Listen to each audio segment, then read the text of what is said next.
बाबा भीमराव अंबेडकर ने कहा है, अगर हमें अपने परिस्थितियों को बदलना है, अपनी गरीबी दूर करना है, तो हमें शिक्षित होना पड़ेगा, क्योंकि शिक्षा ही एक ऐसा वस्त्र है जिसके माध्यम से हम समाज की हर बुराई से लड़ सकते हैं, अपनी हर परिस्थिति में मजबूती के साथ खड़ा रह सकते हैं और खत्म कर सकते हैं समाज की कुरीतियां। दोस्त, आइए आज हम लोग जानते हैं कि एक ऐसा मंत्र, एक ऐसी शक्ति, एक ऐसी पावर, एक ऐसा उपाय जिससे हम अपनी परिस्थिति ही नहीं,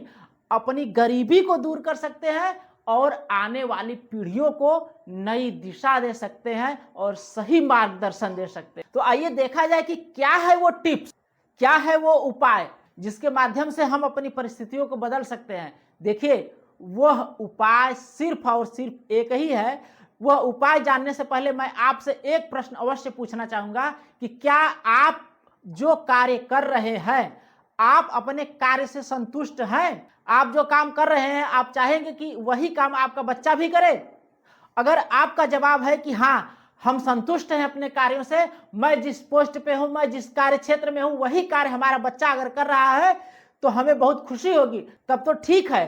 कोई बात नहीं। लेकिन आपके अंतर्मन से अगर नहीं आ रहा है तो इसका उपाय सिर्फ और सिर्फ यही है कि आप अपने बच्चों को शिक्षित करिए, क्योंकि मैं नहीं कह रहा हूं, ये दुनिया के सबसे पढ़े लिखे और महानतम व्यक्ति बाबा भीमराव अंबेडकर ने कहा है, अगर हमें अपने परिस्थितियों को बदलना है, अपनी गरीबी दूर करना है, तो हमें शिक्षित होना पड़ेगा, क्योंकि शिक्षा ही एक ऐसा वस्त्र है जिसके माध्यम से हम समाज की हर बुराई से लड़ सकते हैं, अपनी हर परिस्थिति में मजबूती के साथ खड़ा रह सकते हैं और खत्म कर सकते हैं समाज की कुरीतियां।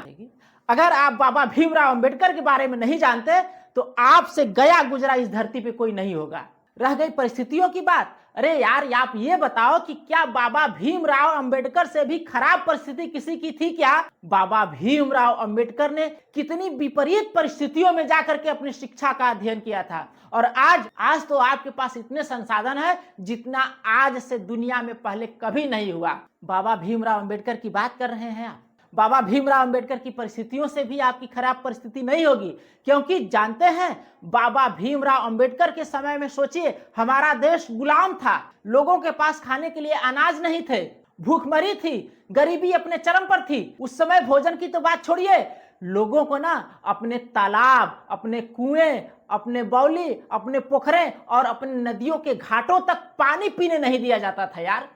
सोचो क्या परिस्थिति रही होगी। और इन सब परिस्थितियों से भयावह स्थिति ये कि उस समय जो अस्पृश्यता का दृश्य था, यानी कि छुआछूत का जो दृश्य, वो इतना भयावह था कि लोग अपना मानसिक संतुलन खो देते थे और ये सोचते थे कि इस जीवन से अच्छा मर जाना बेहतर है। उस समय की अगर बात करेंगे तो महिलाओं और स्त्रियों की दशा बहुत दयनीय थी। तो इसलिए मैं आप सभी से एक रिक्वेस्ट यही करूंगा कि अरे यार, आप अपनी पिछली जिंदगी को उठा करके देखिए, किसी के भी परिस्थिति को उठा करके देखिए, जो भी आगे गया है, जो भी ऊपर उठा है, या जो आपके अगल बगल वाले को भी उठा करके आप देख लीजिएगा, अगर वो आगे बढ़ा है तो उसके घर में शिक्षित व्यक्ति जरूर होंगे, पढ़े लिखे लोगों की संख्या ज्यादा होगी, उनके घर में महिलाओं की शिक्षा ज्यादा होगी, इसलिए वो घर आगे होगा, वो गांव आगे हो, तभी जाकर के उनका विकास हुआ है। मैं ये गारंटी के साथ कह रहा हूं कि अगर ये बात गलत है तो आप मुझे कमेंट में चाहे जो मन करे लिख सकते हैं।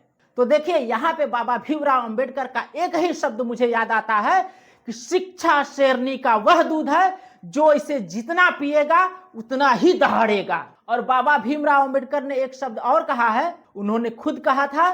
कि आपके पैरों में जूते भले ही न हो, आपकी परिस्थितियां चाहे जो भी हो, लेकिन आपके हाथ में ये किताब अवश्य होनी चाहिए। यही स्लोगन है और यही उद्देश्य है बाबा भीमराव अंबेडकर की इस तरह की मूर्ति का। हमेशा आगे बढ़ते रहिए, चाहे आपकी परिस्थितियां जो भी हो, जितना भी खराब हो। तो दोस्त, अगर ये वीडियो और जानकारी सही लगी, अच्छी लगी, और जरा सा भी आपके मन में अगर कहीं भी शिक्षा के प्रति चिंगारी जगी है ना, तो चैनल को लाइक कर लीजिएगा, सब्सक्राइब कर लीजिए, ताकि हमारा भी मोटिवेशन बना रहे, हम आप लोगों के लिए इस तरह की वीडियो और विचार लेकर के आते रहे। फिर मिलते हैं अगले वीडियो में, तब तक के लिए जय हिंद, वंदे मातरम।